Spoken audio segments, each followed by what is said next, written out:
సూర్యం జోహార్. ఆగండి, ఇక్కడ దీక్ష చేయడానికి ఎవడ పర్మిషన్ ఇచ్చాడు మీకు? ఎవరికి కావాలి సార్ మీ పర్మిషన్లు? ఇది మా రైతుల పోరాటం. ఉద్యమాలు చేసుకుంటారో ధర్నాలు చేసుకుంటారో మీ ఇష్టం. మర్యాద ఎక్కడి నుంచి వెళ్ళండి. కుదరదు. మేము మాట్లాడాల్సింది నీతోనే, ఇప్పుడే, ఎక్కడే.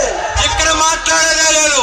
మీరు ఏం మాట్లాడాలనుకున్నా రేపు నా ఆఫీస్ దగ్గరికి వచ్చి మాట్లాడు. కొన్ని సమస్యలు ఇలా ఇంటి దగ్గరికి వచ్చి మాట్లాడితే కానీ పరిష్కారం కావు సార్. చచ్చిపోయిన రైతన్న శవాన్ని కాల్చడానికి కట్టెల పరుసు కోసం అడుక్కోవడానికి రాలేదు.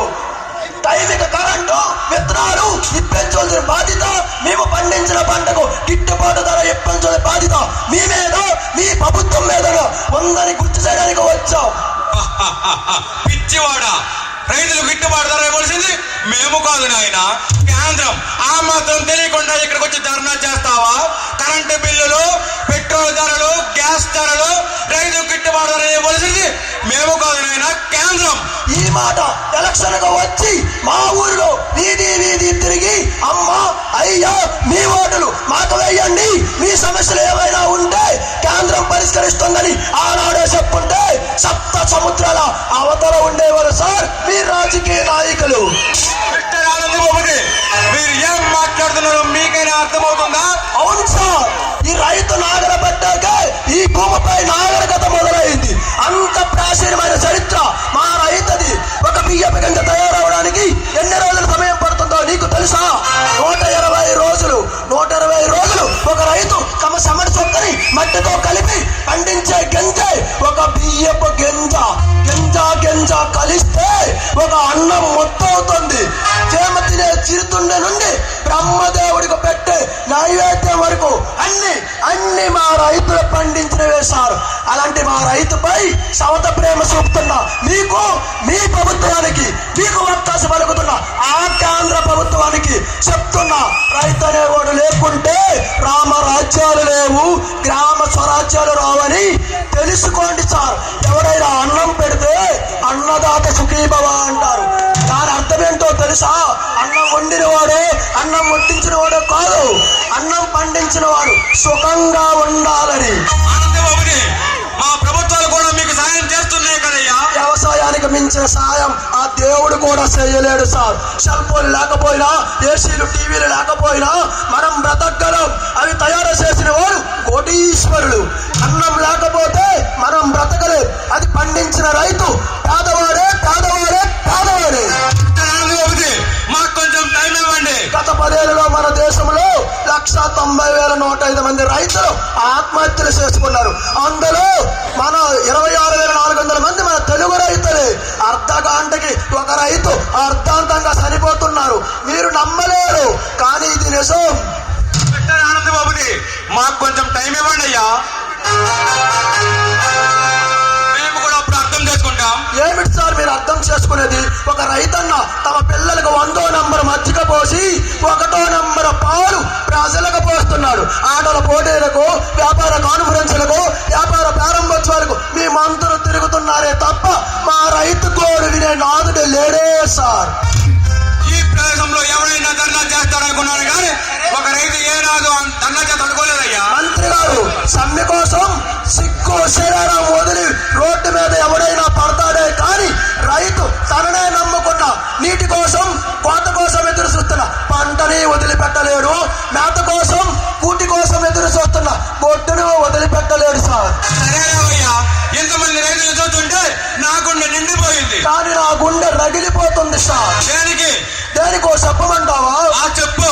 ఒక కూల్ డ్రింక్ ఖరీదంతా 20 రూపాయలు. ఒక వాటర్ బాటిల్ ఖరీదు 10 రూపాయలు. మీరు వేసుకునే బూట్లు ఏ కంపెనీ సార్? Bata company. వీటి ఖరీదంతా 3,999 రూపాయలు. మరి ఒక కొబ్బరి బొండం ఖరీదంతా సార్? తెలియదు. చింతపండు, ధాన్యం, పచ్చిమిర్చి వీటి ఖరీదంత సార్? తెలియదు. కానీ ఇవన్నీ నన్నెందుకు అడుగుతున్నా? బూట్ల ధర ఎంతని, కూల్ డ్రింక్ ధర ఎంతని ఎలా చెప్పగలిగారు సార్? అవన్నీ ఫిక్స్డ్ రేట్లు నాయన. ఎవరు ఫిక్స్ చేశారు సార్? కంపెనీ వారు. మరి మేము పండించిన పంటకు మేమే రేట్లు ఫిక్స్ చేసుకునే విధానం ఎందుకు కల్పించలేదు సార్ ఈ కేంద్ర రాష్ట్ర ప్రభుత్వాలు? గుండె సూద నుండి తీసుకునే పేద వరకు అన్ని మా పై తయారు చేసిన కంపెనీ వారే రేట్లు ఫిక్స్ చేసుకుంటే పండించిన పంటకు గిట్టుబాటు ధర పట్నాలు వలసపోతున్నారు. అక్కడ అపార్ట్ల ముందు వాచ్మ్యాన్లు అవుతున్నారు. వారి భార్య బిడ్డలు గుడ్ల ముందు బెచ్చగాలు అవుతున్నారు. ఎందుకు సార్ మా రైతులకి అడుక్కునే పరిస్థితి? మేము కూడా కొన్ని వేల కోట్ల రూపాయలు రుణమాఫీ చేస్తున్నాం కదయ్యా. ఎంత సార్? ఎక్కడ సార్? వాగ్దానాల నుంచి వాస్తవాలకు రాయండి. కొన్ని వేల కోట్ల రూపాయలు అప్పు చేసి చేతులు ఎత్తేసిన కార్పొరేట్ యజమాని విదేశాల్లో స్కాచ్ తాగుతుంటే 5,000కు 10,000కు అప్పు చేసిన పాపానికి మా రైతులు పొలంగొట్ల మీద పురుగుల మందు తాగుతున్నారు సార్. అంటే ఇవన్నీ మేము ఏమి తప్పులేనంటారా? రేయనక పగలనక ఎండనక వాననక రాయనక రప్పనక ముళ్ళనక ముప్పనక పామనక పురుగనక దుమ్మనక తుప్పనక కోడి కోత కుయ్యగాను నాగలెత్తి పొలం చేరి కొండ్ర మేసి దుక్కుతున్న తొగాలెత్తి నీరు పట్టి దమ్ము చేసి విత్తు నాటి పైరు పెంచి పస్తులుండి పుస్తలమ్మి కలుపు తీసి ముసలి మొదక అమ్మ నాన్న పిల్ల చల్ల ఇల్లంతా ఏకమై కోత కోసి గొప్ప నూర్చి బస్తకెత్తి బండి కట్టి పట్టం తెస్తే 6 5 పెట్ట నెత్తులంటే సమతి చేసి మార్కెట్ లోకి తెస్తే 3 రూపాయలు ఇస్తావా, 2 రూపాయలు ఇస్తావా, 1 రూపాయలు ఇస్తావని అడుగుతారా సార్? రైతులంతా మీకు అంత సొలగనా సార్? బాబుది మాకు రైతులంటే అభిమానం ఉందయ్యా. అవును సార్. స్టూడెంట్లు ఆందోళన చేస్తే వారి సమస్యలు పరిష్కరిస్తారు. సింగారేణి కార్మికులు సమ్మె చేసిన ప్రతిసారి మీ మంత్రులు మీ ముఖ్యమంత్రులు ఎదురెళ్ళి మరి వారి సమస్యలు పరిష్కరిస్తారు.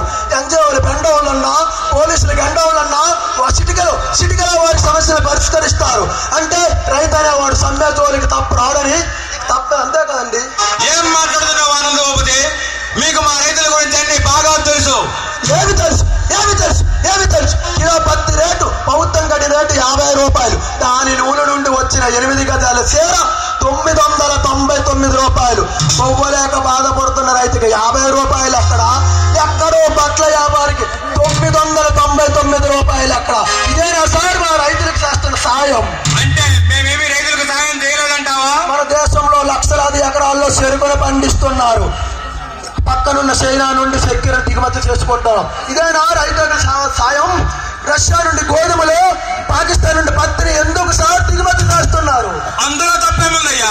అక్కడ నాణ్యత బాగుంది కాబట్టి మనం అక్కడి నుండి తెప్పించుకుంటున్నాం. మీరు లైసెన్స్ ఇస్తున్న కంపెనీ వారు నకిలీ విత్తనాలు తయారు చేస్తే ఇంకెక్కడ నాణ్యత వస్తుంది సార్? ఇతర దేశాల ముందు మన భారతదేశాన్ని కించపరుస్తున్నారు, అవమానపరుస్తున్నారు. మిస్టర్ ఆనంద బాబుకి నీ సమస్య ఏంటో నాకు చెప్పు, నేను పరిష్కరిస్తాను. మాకు ఉచిత కరెంటు కావాలి, త్రాగునీరు కావాలి, సంవత్సరంకు 2 పంటలు పండించే సాగునీరు కావాలి. మార్కెట్లలో మా పంటకు గిట్టుబాటు ధర కల్పించాలి. మధ్య ధర వ్యవస్థను కొట్టిపారేయాలి. మన భారతదేశాన్ని రైతులు కాపాడుకునే బాధ్యత మనందరిది. ఇదే వారు పెరిగిపోతున్నారు, పండించిన వారు తగ్గిపోతున్నారు. ఇది ఎలాగే ఉంటే మనం పిల్లలకు ఆస్తుల కన్నా హాస్పిటల్ బిల్లులే ఎక్కువ వస్తాయి సార్. సరేలేవయ్యా, నీ బాధ నాకు అర్థమైంది. వచ్చే అసెంబ్లీ సమావేశాల్లో మీ రైతు బిల్లును ప్రవేశపెట్టి పంటలు పండించే రైతులకు న్యాయం చేస్తానని చెప్తున్నాను. ఇలాగే ఎన్నో బిల్లులు మునిగిపోయాయి సార్. రైతే రాజు, రైతే రారాజు అని పేపర్లోను టీవీల్లోనే చూస్తున్నాం తప్ప ఏ ఒక్క రైతైనా రాజు అయ్యారా సార్?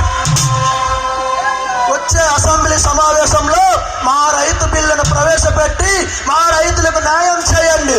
లేదంటే మీ మంత్రి పదవికి రాజీనామా చేయండి. సరేనయ్యా, అలాగే చేస్తానులే. సరే సార్, వస్తా.